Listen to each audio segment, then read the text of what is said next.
want to begin with some issues, right? And so I have so you many. no, these are my issues. Oh, okay. Actually, this is sort of a cultural issue, right? So we're in the midst of our third war. We're fighting in Libya. We're wondering about the stock market. We're wondering about the economy. We're wondering about a tsunami in Japan. We're hungry for facts, right? And we're in a society and a time in our history where we're starved for facts. And what you're doing is telling stories.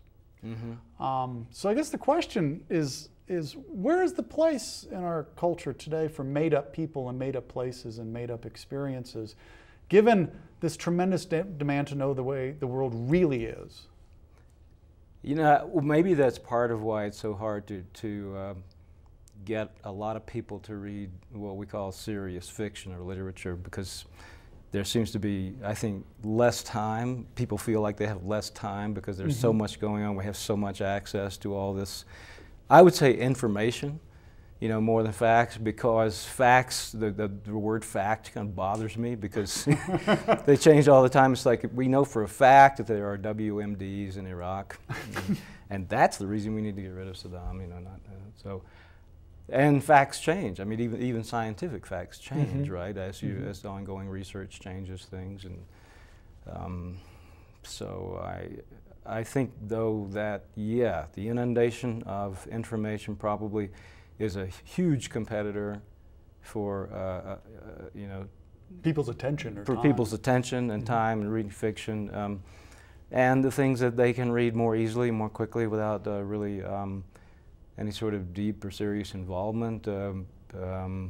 Entertaining novels are the choice. I mean, when you get on an airplane, what do you see people reading? You see them reading thrillers and mystery series and Daniel Steele and so on. I mean, one time I saw a young woman reading Joseph Conrad in her seat, and then I frightened her by going up and saying, "My God, I can't believe you're reading The Secret Sharer and not James Patterson." Yeah, so it's tough. It's harder to sell books for a lot of reasons, the economy included. But I do think there's there's more competition because the media we're saturated with that, and it's not as if, you know, all of these shows are always bringing on you know, Tim O'Brien and you know, and saying we want to talk to you about the Vietnam War, although they did that on the NewsHour. So yeah, it's tough. But facts and fiction, you know, I mean. What are maybe I think you were going to ask me at some point about truth, and yeah, let's go there, because you know, we have facts and information and we're hungry for that. But I mean, you know, when we were talking before, the possibility came up that maybe fiction is not something that undercuts truth, but might be a powerful way of revealing truth, if not facts. And how do those come apart, and what might be the role of storytelling in helping us understand what's true, even if it's not factual? Well, I think, for instance, if you're writing, if you're a serious writer of fiction, nonfiction, creative nonfiction, or poetry, you're trying to render whatever experience you have there and the language as truthfully as possible. You're trying to get at the way something might happen, really happen. The irony is, I think that probably in the entertainment novels, like thrillers, especially, or maybe even certain kinds of detective novels, which of course I enjoy reading, you know, when I can too. But they probably have more facts. And historical novels, I guess we should include that. Although I do recall being amused hearing that Alan Gurganus got tired of doing Civil War research, and so he just started making up things about battle. I really liked that. That's sort of metafiction in a way, almost, you know. But yeah, I think that those kind of novels often have more facts involved. I mean, you take the extreme example of someone like Tom Clancy. Right. It's almost a book of facts. There's a tremendous amount of research that goes, masquerading almost as fiction. You know, sure. We've got some characters in there. Okay, so let's talk about your novel for a minute. So, Aliens in the Prime of Their Lives. That's an intriguing title, and certainly something that's going to hook a reader and get him into that first story. But as a whole, how would you describe what this book is about, or what are you trying to do between those pages? Even in the title story, which if you ask me, does have actual aliens, I was trying to do a little genre bending there, you know, in the way that maybe someone like Vonnegut did just slipping a little sci-fi, you know, into what's basically a realistic story. It's the only one that does that. So in that one, as well as the other stories, I think you always have characters who are struggling to figure out who they are and figure out who they are in relation to the other people in their lives, you know, with their relationships, maybe failing or in trouble.